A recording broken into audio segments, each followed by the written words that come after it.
Hi and welcome to the Prep Phase podcast brought to you by Predator Gaming. I'm Xrtroika and I am joined today by Fabian and Xrtroika, and we're going to have a talk over all things esports basically, CG Sports specifically of course, and we're going to see what the state of play is at the minute and get a little bit excited about the major as well. We've got all sorts to go over. How are we doing today, X? I'm doing fantastically. I've not long arrived. You're in the studio? In Paris. Yeah, I'm in the studio. Not long arrived in Paris. Straight off the flight and straight to the studio. So yeah, buzzing to be here. Dedicated man. I Fabian? can't believe you used everyone's nickname except mine. I mean, I've rebranded to Combat Muffin 27 and you're not using my nickname? It's just slanderous. It's sad. Sad, really. So we are going to have a look, first of all, at esports around the world. We're just going to take it, as we always do, it's a regular segment now. We're going to go around the world. We're going to see what's going on, where it's happening, who we need to be looking out for, particularly thinking towards that major. So, I mean, let's kick off with EU. It's a region that, we're all familiar with. We know it well enough.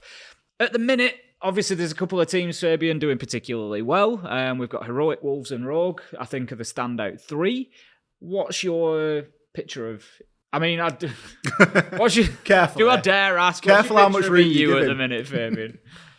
Let's go for it. EU is the weakest region in the world currently, and it's solely based on us not knowing how to play Rainbow Six. I think we've lost it completely, but we have three teams that are doing well, and I think we have three teams that could be, in my opinion at least, they should be going out of groups. And it's Heroic, Wolves, and Rogue, obviously. And I think they'll all make Berlin. Which fourth team makes it? I'll be honest with you, I don't think it really matters. I don't think we're keeping the standard that we need to keep to be able to say that that fourth team is going to be doing well. We used to have back in the days how teams could just, like in Europe, if you got the fourth spot, that was like amazing because like we didn't really care who went through because we knew they would do well. And these days it's just like it doesn't matter who goes through, they'll go out in groups anyways. But yeah, we have three teams that knows how to play the basics, and then we have and they're just aggressive and adaptive at the same time. They have everything down to it. Then we have some lesser teams in Europe right now that's I think I shouldn't talk about too much. Well, we'll talk about them a little bit in a minute, but we'll let X jump in on the top of the table at the minute. Let's focus around there.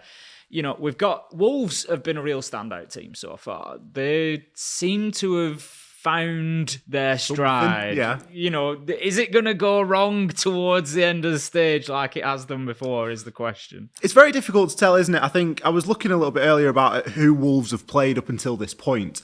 They've obviously played G2 in week 1, they played Eminem in week 2, and they played Pones the other day, earlier on this week actually, played A3. So is there an argument there to say that potentially they've not come up against the best of what EU has to offer? They've not come up against some of the people that they're rubbing shoulders with up at the top of the table. Is the potential for that then to, get found out a little bit later on the line? Possibly. Just because they've won a couple of games doesn't mean they're going to go flawless through the stage. So it's early days. I think that's something that's really important. But it really does feel like, on the whole, EU is in a real transitional period at the moment where they don't really know. We brought you for polite responses like that, where Fabian just says they're the worst in the world. You go with transitional, and that's what we like. And transitional can mean anything. It can mean that you're not very good, but you're going to be better. Or worse. Or better. And I think that having that positive spin, I'm pretty positive anyway. Obviously, it's really easy for me to sit here and be positive about it because I've not been there and done it. But it's all downhill from here, boys. Fabian's projected now, I think. It's one of those things, isn't it? We've seen a little bit. We're impressed with what we've seen. We want more. And there's opportunity for those teams at the bottom of the table to start doing something. G2 are that team that I think everybody wants to talk about all the time. And it's really easy to forget that there's other teams inside of the league, but they've really not hit that sort of expectation that we were looking for from them. And that's not to say it's particularly a bad thing. They're going to be building. You can't just put a load of players together and expect success straight away. No. I mean, we'll just touch on that point a little bit more that you mentioned there, because I think it is interesting about Wolves particularly. We've yet to see them play against Heroic and against Rogue. How do you see that going, Fabian? Either team can really grab points off each other, but it's more about the play style that they have and just the way that it looks like when they're playing. They are standing out in comparison to the other teams. And that's the biggest difference between, well, Wolves, Heroic, and Rogue. And sure, it might be like, oh yeah, they're top of the scoreboard, so you're just praising them for that. But it's not so much about where they lay in points. Like yesterday on the broadcast, I said that I think M&M might be the 4th team, and they're down at 7th? Yeah. And it's more about how they play rather than who they've played against.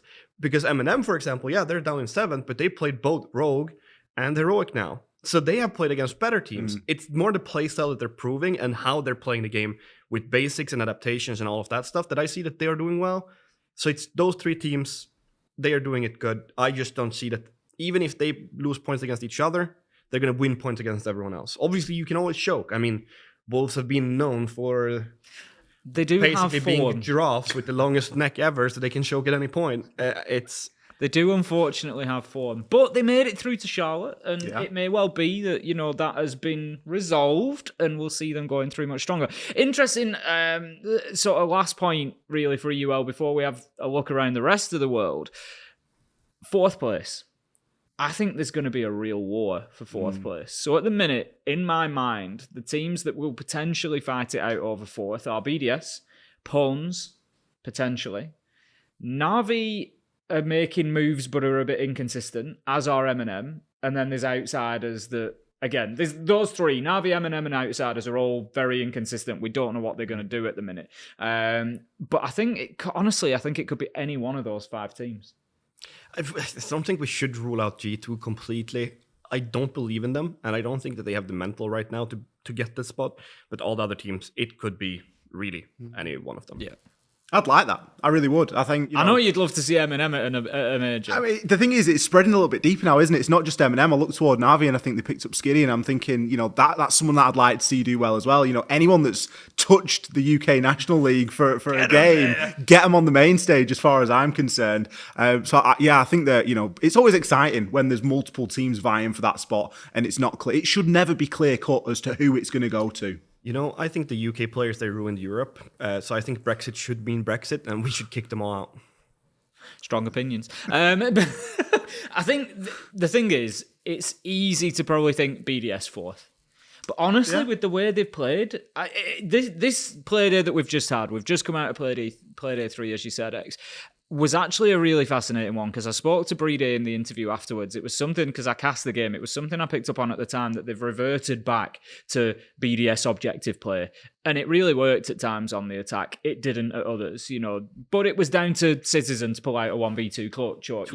Two times. And BDS may now have a little bit of a run, but it's certainly not a guarantee for them. And that's strange for BDS. It is. You know, we've seen BDS struggle internationally recently as well. You know, you think back forever, to really. Last couple of you know, you think back to forever. You can, certainly say that. They've had some semis. They've been in and amongst it, but they really seem to be that team that's been just on a simmer. You know, they've never really got up to that boil, and is now this time, and they're finding that secret formula again. I don't think that Siege, in its current state, is very formulaic. I don't think that you can have your very set in your way things. I think it is about that adaptation. It's about that flexibility. So while it's good that they can come out and bring that sort of traditional style, is it going to stack up multiple times?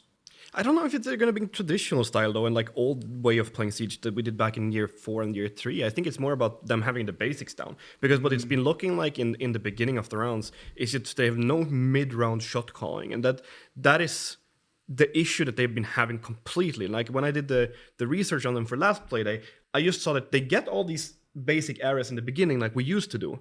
But then it stops. And it seems like if you can just get yourself that little bit of added info that this is one take and this is another one that we want to do, and we want to see how does it look like on paper, it becomes more static and more readable, but at least you have a plan rather than no plan. And I think Europe, for example, right now, you're right, adaptation is the way to play, but we have teams that don't know how to adapt, and we have way too many of them. And I think we're seeing both Na'Vi and M&M on the way upwards. I think M&M is a really good team when it comes to adaptation. I think Na'Vi now with new roles is going to do much better than they have so far. And it's just we need a team that knows the basic and know the idea of how to take things. Add on top of that all that adaptability, and that's what we're missing. Right now, our teams are either fully on the strat or fully adaptive, and there's no in between, and we have no, I don't know. It sounds silly, right, when I say they're fully adaptive, but they don't look fully adaptive. I think that if I look at the teams and name them, I'd say that Heroic, Rogue, and Wolves, they're all playing with having an idea of how to play it, and then finding gaps and exploiting them. And then the other teams, they kind of find the gaps, but they don't shut call to take them. So which is something that you went over with your illustration of BDS. Was they get ready, they're there, Sit there they for a see the minute and a chance, and then they sit and watch the chance sort of disappear a little bit because they don't push in. And it was 3 rounds in a row. They did exactly the same thing in terms of letting the chance slip away. Yeah. So it's definitely not guaranteed which teams makes it. I just want to see the region overall do better. I think, I think we can largely agree there's a good chance that we're seeing Rogue, Wolves and Heroic being the top 3 that go through in any order. And then it is going to be that fight for the 4th place spot. But of course... Secret will take it. There you go. Hot take from Fabian. We are, of course, going to need other teams to play against. And there's plenty of them around the world. So if we move on to NAL, arguably the strongest region in the world at the minute. I mean, I thought you're saving the best till last if you go into NAL now. I mean, you've obviously got a LATAM bias. But NAL, they won the Invitational. They've won the last major. Arguably the strongest region in the world. The one thing that I want to kick off with saying about NAL and get your opinions on is, for the longest time, I said that NAL had the strongest teams in the world. I'm talking when SSG were winning SI. They had like 1 or 2 really strong teams.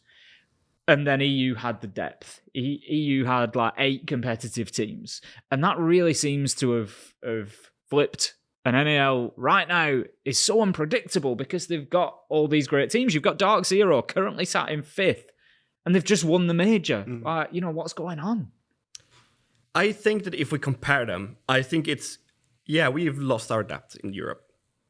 But we don't have the sort of top teams that NA used to have, because NA still used to win events and do really well in events. Right now, the 3 teams that we look at being our top teams, they haven't ever really made it anywhere when it comes to deep runs in terms of when is the last time? Well, we had Empire in the grand final, and that's about it. What's the last time before that another team was in a grand final? Did we even have one for the last 2 years?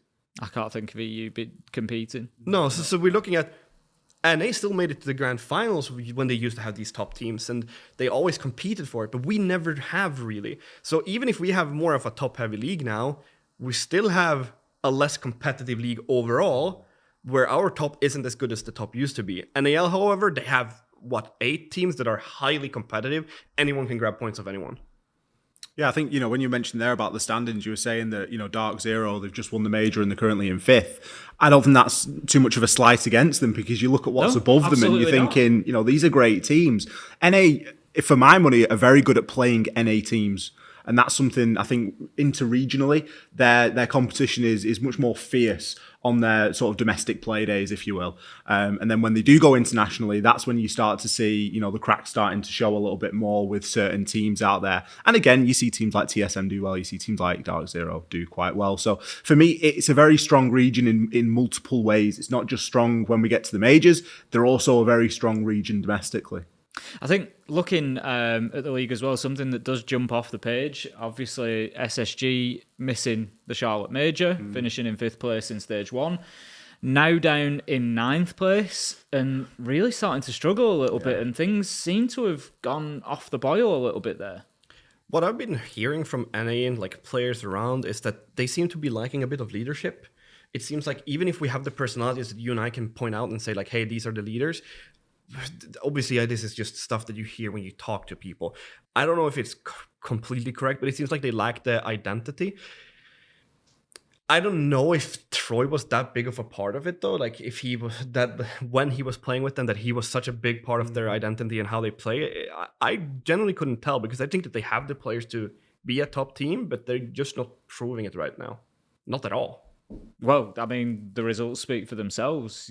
I think a team that really interests me, and I think have potentially even got a major win in them, is the Sonics. It's a team that draws a lot of attention one way or another. Yeah. And they certainly draw a lot of attention, but currently sat in third place. You've got to remember as well that as we speak, in NAL's a lot further along the line than EUL is. We've only had 3 play days in EUL, but they're playing twice a week, so they're currently sat on having played 6 of their games. So this is actually pretty close to final standings at this point for NAL. There's only a few games left, only 3 games left to go for them. Sonic sat in third and X set in second, and what a fairy tale story it's been for those 2 teams over the last few stages. Sonic's a little bit longer term. Xset have been more recent, obviously with a change of a few players and whatnot at the beginning of the year, a bit more of a LATAM focus for the team, a few players that we know, but yeah, I mean, I think their development is what's driven NAL for me, because that's where the depth has come from. I think, and there's been no question as to, can we afford not to adapt? We have to adapt here. We've got this young team in Xset. We can't just afford to, keep playing the way that we've played, and it forces that sort of progression and that development. You mentioned there the Sonics. I think that, some of the Siege they play, and certainly the theory of where it all comes from, it's all very solid. It's all, coming from bedrock almost in terms of how they fundamentally want to approach the game. And it's good to see that it's rewarding them now as well, and that it isn't relying on, particular sort of bouts of energy or big hype plays and stuff. It's just going through the motions, and it's actually yielding a result for them there. I think when we look towards the major, which is what I'm going to touch on in a second, Fabian, it's interesting to note, I know I've picked up on SSG being down in 9th, but it's also, I have to point out, it's remiss if I don't, that's 8 points for SSG.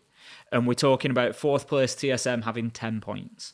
We are all the way down to 9th place, potentially competing still for major spots with 3 games left to go. As it stands, Oxygen, Xset, Sonics and TSM are the top 4. Do you see anybody cracking that top 4?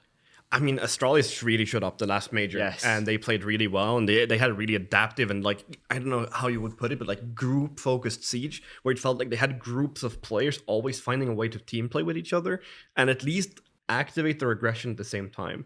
I think that NAL overall just have really good, as Xrtroika said, they have the foundation, they have the basics set down, and they all have these team leaders that I feel like we're lacking a bit in Europe. We have strong personalities that all will take grip of their team and say, this is the way we play. The 5 players buy into that idea, and then they all go for it. And even if, the way I've always said things is, if you have a bad plan, but you execute it as 5, that plan will most likely succeed in comparison to a good plan executed 1 by 1. And you need to work as a team, because in the end, sure, we shoot people in the game, but if you do it 1 by 1, there's always a way for your opponent to pick you apart and kind of just slice you up like a cake, 1 slice at a time, and eventually you get to the end of it. X, anybody for you looking to crack into that top 4, or do you think it stays as it stands? I'm not sure it's going to stay as it stands. I think there's potential. I was just actually looking over the fixtures there as to what we've got to sort of look forward to there. And on that last Playday 9, we've got Astralis versus SSG. Now, you mentioned there, Fabian, you mentioned that Astralis is someone that you'd like to see do quite well. They had a great showing at Charlotte. You'd like to see him do that again. And you look and you think, yeah, Astralis currently 8 points, SSG currently 8 points. There's only whatever the differential is, probably round difference, separating them at the moment. It could really all come down to the wire, even then. Yeah. My last mention, the team I'm going to go for that could crack into it, I'm going to bring up Beast Coast. Currently sat on 9 points, going well this stage, and you can't discount a team that have got 2 of, I think, the top 7 players at the minute on rating, top 6, top 5. Top 20. 2 of the top 5, top 100. 2 of the top 5, Sweater and Surf, both going very, very well. The names that people might not be as familiar with, but there's a definite possibility there, if Beast Coast keep going the way they are, that they could potentially make it in here. And it'd be another NA team that we haven't seen getting into the major again. And I just think overall, the way I'm feeling now in stage 2 is, obviously there was criticism of NA last year. I said it coming into Invitational. I wanted an NA team to do well because I was bored of hearing the jokes about NA, basically. It was time for it to move on. And it did. TSM won it, and NA have responded fantastically well to those jokes, the memes, everything. That's what we've got to say, because they really have. Everybody knows, what was being said. And this has been their response. And there's now 6, 7, 8 teams that are going to be chasing down that major place. how far they can go into the tournament will be seen, but they've just won the last two, so it goes to say that they might be able to continue. But moving us on to the APAC region, obviously split into APAC North and South. We'll take a look at APAC North to begin with, one that we're obviously very familiar with. At the minute, it's very clearly divided into two sets of teams, Fabian.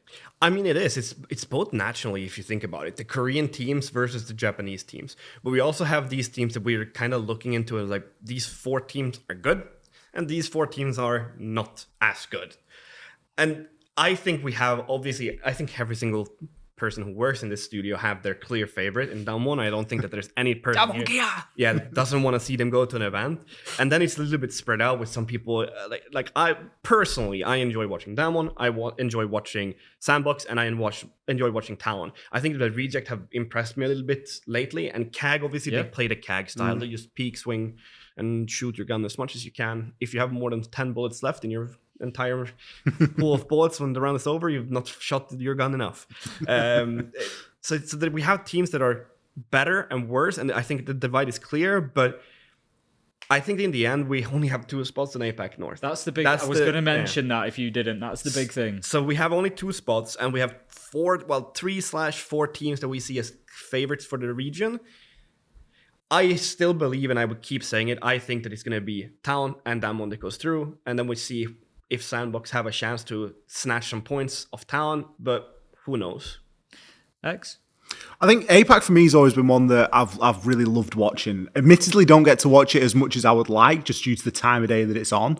But typically, in and around the majors, they bring that exciting style of Siege. There's something different. There's always something different, and they're not afraid to be early adopters of things. We'll probably talk about this a little bit later on, but we were discussing new operators, and we were sort of saying, we've seen a bit of this, bit of that. But APAC have particularly been bringing it. And that's one thing that I really like about them. They're never afraid to try something. They're always willing to go and just throw something totally different into the mix. They don't conform to the general rules and the sort of traditional methods of the way the rest of the world plays. And that's one of the things that make it exciting. If you're going to put me on the spot, I would have to say Cyclops. I just think they're so exciting to watch. I know that current form maybe isn't in their favour, but it's just up and down. The thing is, there's no consistency. Find the consistency, they could definitely go, and they could definitely put up a good performance, but their playing style is not consistent. You guys consider say, they need to find their consistency. It's not repeatable. Yeah, but their play style is not consistent. So finding consistency in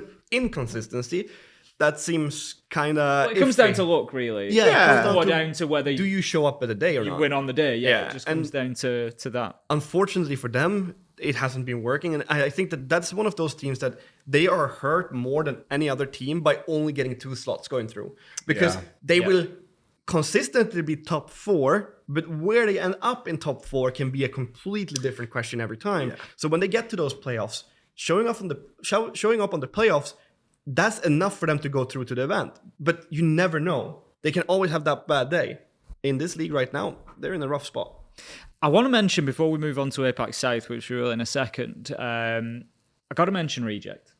We've mentioned them briefly already. So Reject, for those less familiar with the APAC region, Reject finished dead last in stage 1. They didn't play badly. They got 6 points. They did up until the last few play days. They turned it around. That's fair. They turned it around towards. They turned it around towards the end. They got themselves a couple of wins in the last few weeks, and so they've sort of really built on that. Fantastically well. They've got 6 points already this time around. And again, we're only 3 play days in. There's fewer games there. There's only 3 games left to go for them. 4 games left to go. They play 7 games. But Reject are up there in 3rd place. Yeah, it's entertaining. Like, just adding on Window onto the roster from his sub position he had before. He's like, he said it in the interview that we had with him, he's the hype guy. And you can clearly see it on their webcams when they're playing as well. They are so excited to play. Yeah. And every time they get a round win, you see them cheering, which we didn't see from them before. So I think that mentality has been the biggest change for them. And they haven't even changed, they've changed 1 player. Usually that's not enough when you're getting crushed in a stage. Yeah. Changing 1 player will most of the time make very little difference. Yeah.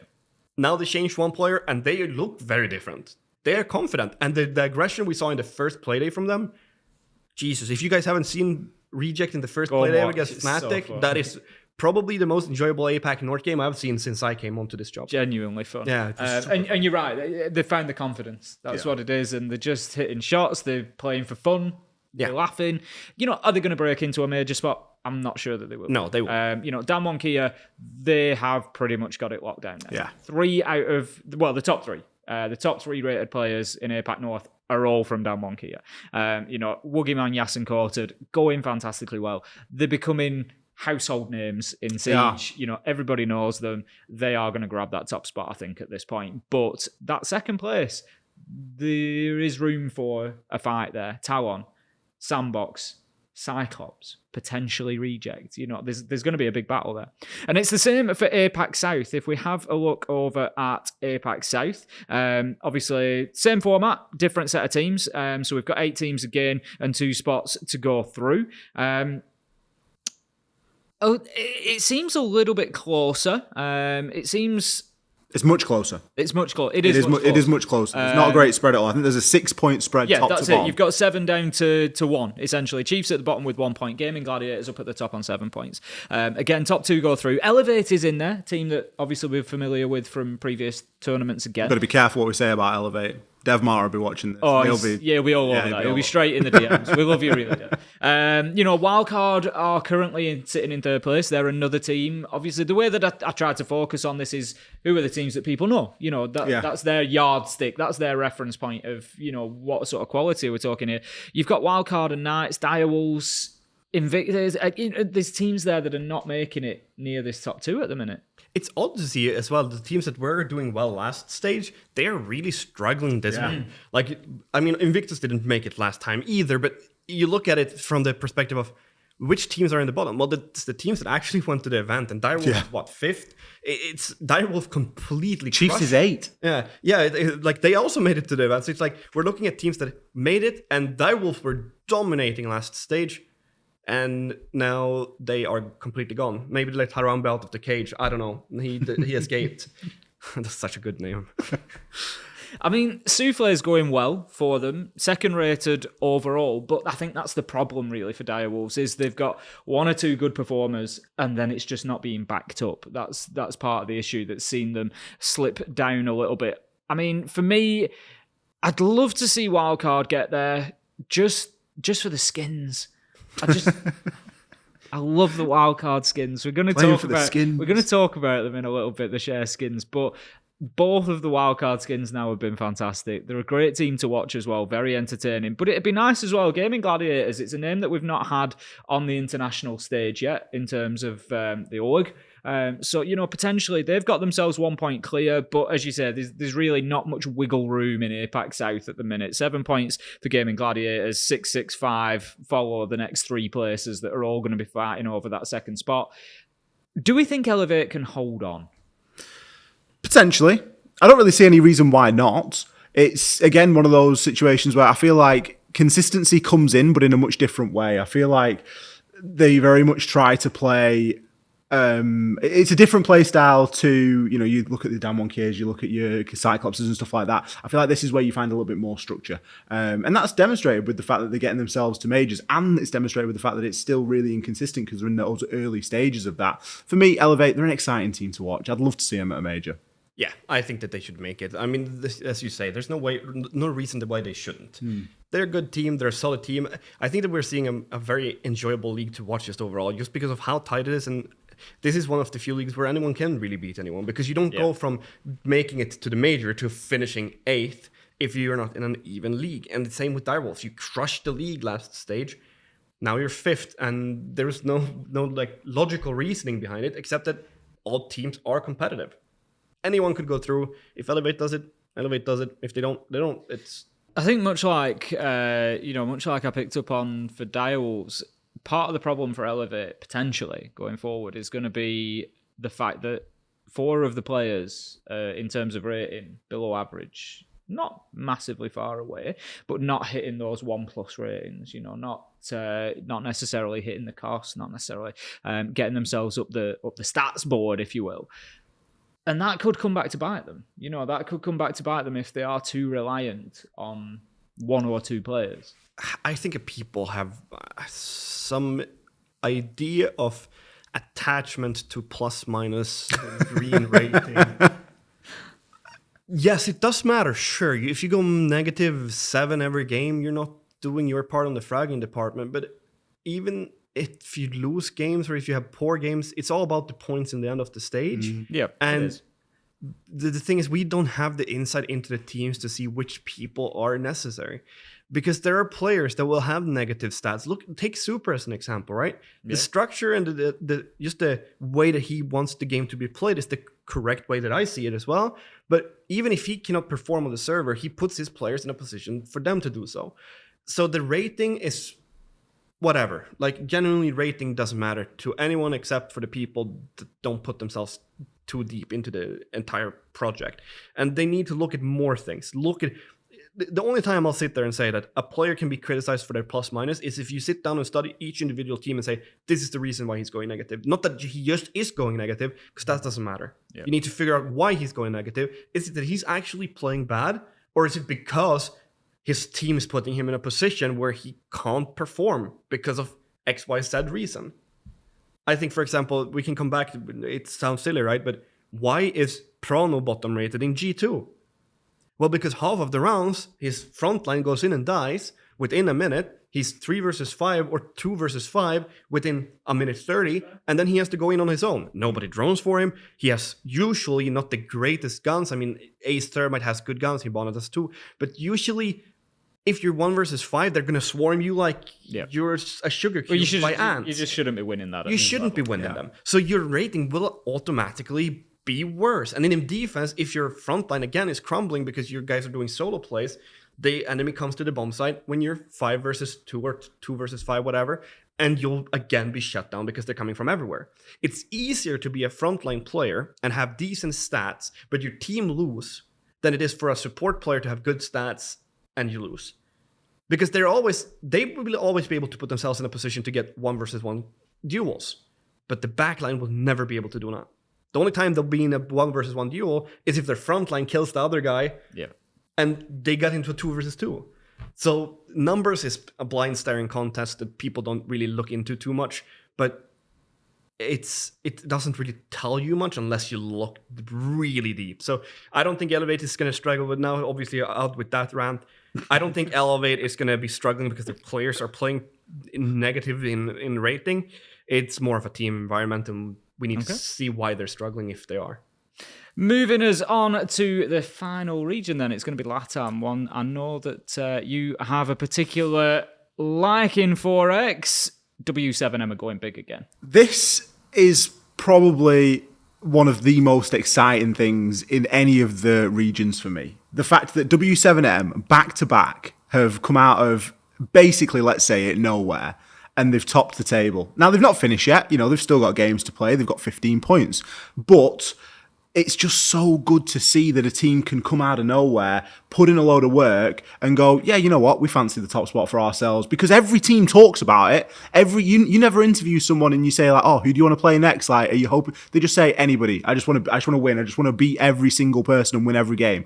So teams aren't going in there for second and third place, even the teams at the bottom. And that's just, it's shown there with what W7M have been able to do here. They've come in, they had a great stage one, and everyone sort of went, oh, hang on a minute, what's gone on there? Has everyone just slept on them? Like, has everyone forgotten that they exist? And then they come out and do it again in stage 2, and you're like, hang on a minute, we probably need to pay a little bit of attention to these boys because they're probably doing something right. I think another thing that we need to pick up on, Fabian, with LATAM is those top 4 teams, as it stands at the minute, there's 3 games left to go, they're the same stage as NAL. W7M, Furia, Black Dragons, Team 1. A couple of names there that we might expect. You know, we've seen Furia consistently at major events recently. Team 1 obviously won in Mexico, and we've seen them thereafter. But W7M and Black Dragons, 2 teams that you might not expect. But I think also important to mention here is the teams that are absent from that list that we might expect to see there.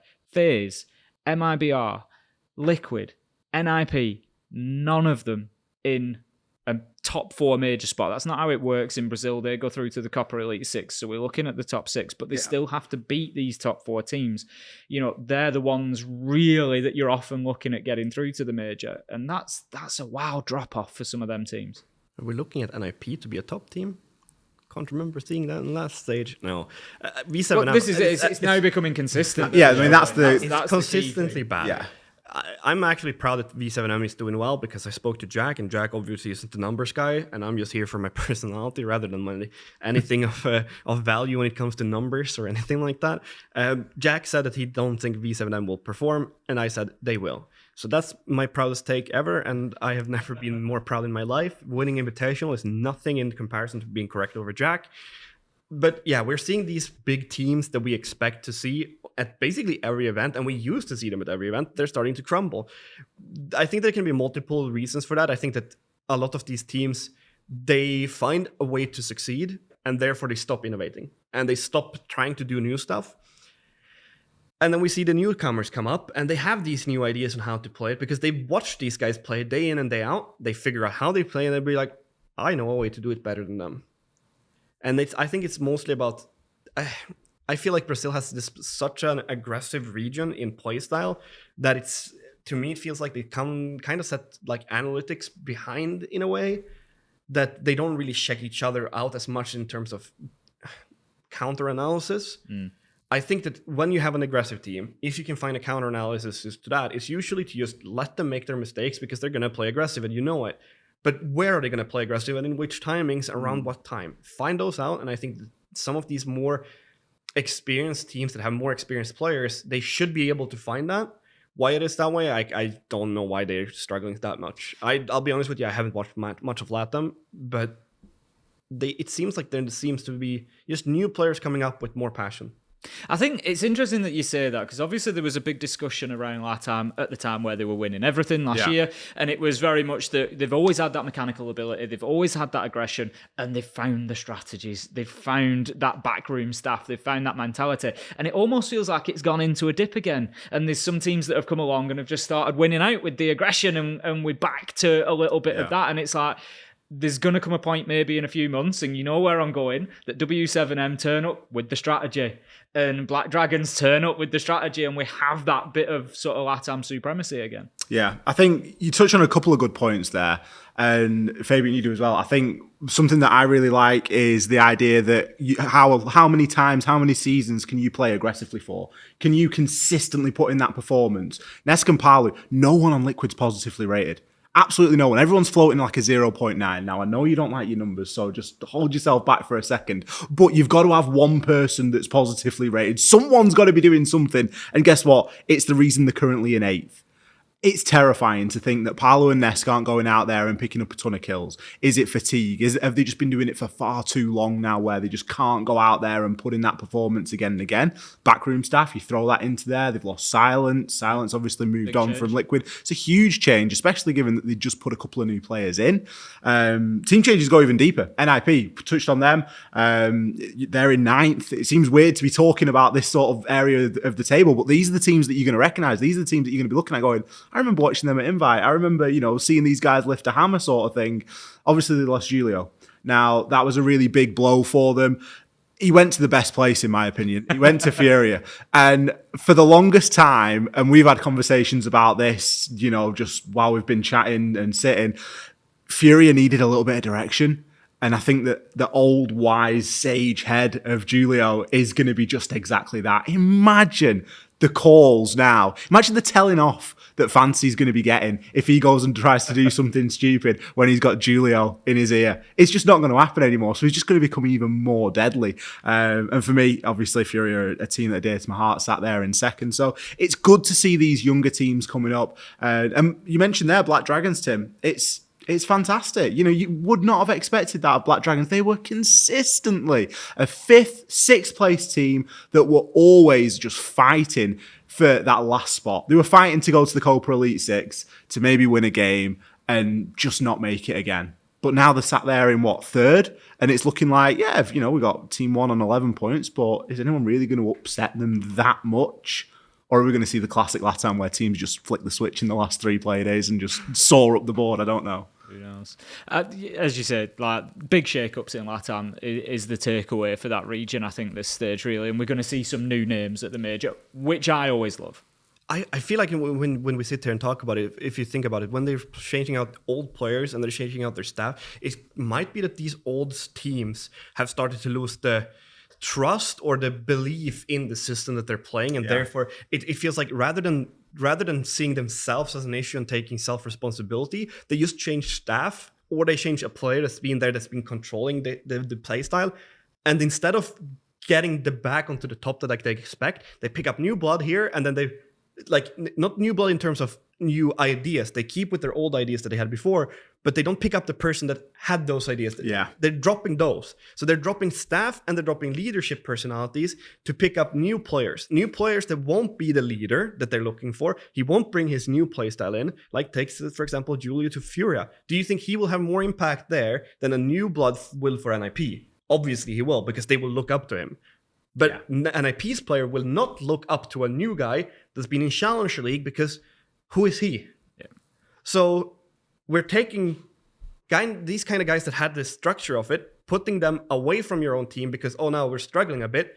But could it be more that they don't take individual responsibility for their failures? They look at the structure, they try to change the structure, but instead they get less of it, and they fall even further. Because that's kind of what we're seeing, right? Yeah. All the coaches are leaving these teams, or all the leadership personalities are leaving these teams for other places. They pick up new guys, and everyone's like, we're hyping these guys up, they're such talents. And then they fall even further. It makes sense, and what you've said there, it has been proven to work like that, because you look at Ask and Resets coming in for Liquid a couple of seasons ago, replacing PSK and Sexy Cake. It was huge. It was massive. They were looking up to Parlunesque, Silence, and PSK, and they were like, you could just tell these were like 18-year-old kids playing Siege with people that they will have watched play in big competitions and looked up to, and they probably can't believe the look that, like, I'm on a team with this guy, like, I'm on a team with Nesk. Just let that sink in for a minute. And they played really well off the back of it. And then they lose the support staff, and all of a sudden things start to change. I don't disagree with the change, though, and that's something I want to make clear, because how many times can you nearly get there before you go, we've got to do something? Sure, NIP won, but after that, they'd almost completed. It was like that they'd achieved that goal, and there was relaxed. They did. It was like, right, we've done it. You would, though, wouldn't you? You know, you've been working all that time to get there. You finally get there, and you're like, we've done it now. Like, let's just take our foot off the gas for a bit. I disagree. I don't think as a competitive player you ever get to that position. It's like, I won, now I'll stop. You never get there. When you have won once, you get the hunger to win again. I can tell you that winning the first event gave me hunger to win the second one even more. And then winning the first invitational gave me more hunger to win the second one than ever before. Just a casual flex. And then I have another Pro League title and a few DreamHack now. But it's like, the hunger you get from winning and the adrenaline you get from winning at an event, I don't think that's where you're going to stop. We're never going to see person get, I'm happy now.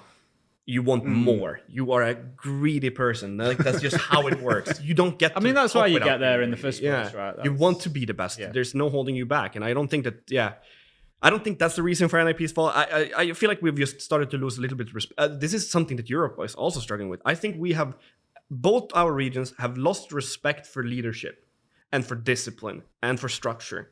And we kind of just replace those people with lesser experienced players that sure might be better mechanically, or staff that doesn't have the same experience, but at least they think the same way as you do.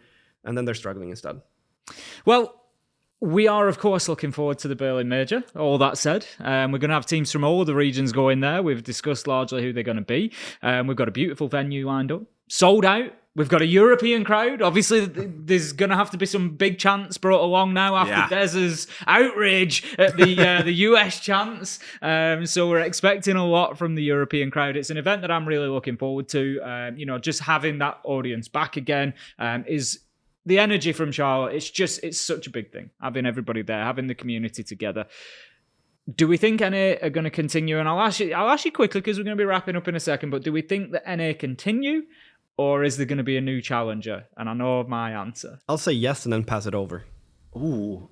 See, I think that there is definitely such thing as a home ground advantage. Oh, this tournament's in Europe. You do remember that? But it's in Europe. So what sort of, who are we looking for to exploit this advantage? I don't know. I think that NA played very well in Charlotte, and I definitely think that playing on home soil for them was a really big factor as to why we saw them do so well. And it was, of course, really nice to get an All-NA final. You are dreaming, I think, if you think you're going to get an All-EU final in Berlin. It's just not going to happen. But you know, we can hope and pray. But I don't. I'd be as happy seeing LATAM win it, honestly. I'm gonna put my neck on the line, and I'm gonna say that this is the one for APAC.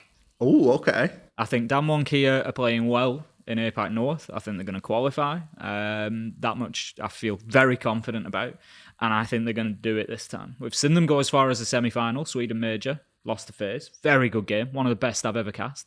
And yeah, I'm going to put my neck on the line. And I'm going to clip this when they've won. And I'm going to put it all over the timeline where I called it Damwon Kia. You don't have to clip it because it's not going to happen. I think that NA will take this tournament as well. Okay. I think we're going to see at least 2 NA teams in the semifinals. Could be 3. And I think that they're going to grab it out no matter who they play against. Which team from NA, I couldn't tell you. I just think that overall, they are the most stable region. And just because of the playstyle that they have with a lot of structure and leadership, and then having these talented players around that, I think that is the core to a deep run in a tournament. Yeah. And that's why I believe in them. I think that all the other teams are day-to-day teams. And most other regions are day-to-day regions. Europe has definitely turned into a day-to-day region. LATAM has always been a day-to-day region. APAC, I don't think they're just yet there. They're not far off. I just think that NA have everything that they need to go deep. Okay, well, we're not going to have to wait too long to find out. There's a few weeks from the point of us recording this, a few weeks left, a couple of super weeks in EUL where we will be catching up to NA and LATAM. I think the last thing that I wanted to mention was obviously the new level 2 share skins are out. They have come forward. There's a few absolute crackers from that. Personal favourites, I really like the wildcard one. Again, I've already mentioned, I'm really pushing the wildcard skins on. It's just absolute beauty. How much do they pay you? Nothing, unfortunately. I mean, I must be shifting some of them. Black Dragons as well, they've got a really... I was going to say, that was the one for me, I think. Yeah. Really super clean design. Really, really nice. Any that have stood out, Fabian? Okay, I've been a pro for such a long time, and you want to know? Are you on all funny? Basic skins? You want to know something funny? Go on. I've bought 2 skins of esports share in my entire career. Really? Yeah. With a G2? No. Those we got those for free. I haven't even bought the G2 video because that came out after I left. So I never bought that. It's, as you can see, I have no loyalty. Fabian exposed. No loyalty whatsoever. I bought 2 skins. Navi for Doki. Yep. That's a long time ago. Got the Navi skin, and then when we had beaten Empire, I bought their skin just because I won more money than them. That's the 2 skins I bought. So I'll be honest with you, I don't really check them too much. Well, have a look. I think it's Invictus skins that I really enjoyed. Yeah, there's some really. Is that nice the one with all the little animated characters on it? I think it is. Yeah, I think yeah. I think you're right. Then that's my favorite. There's some very nice ones. If you haven't had a look, make sure that you do go and check them out because there's, as I say, some absolute beauties there. But that is, I mean, we could have talked all night, I think, between the 3 of us there. But that's going to wrap it up for the Prep Phase podcast, brought to you by Predator Gaming. Thank you very much. And it's going to do it for us for now. We're going to see how the rest of this stage plays out. And then, of course, we will be heading into that Berlin Major that everybody's excited about and which region is going to be on top. So stick around. There will be future episodes of the podcast coming along as well. And hopefully we'll see you back for those.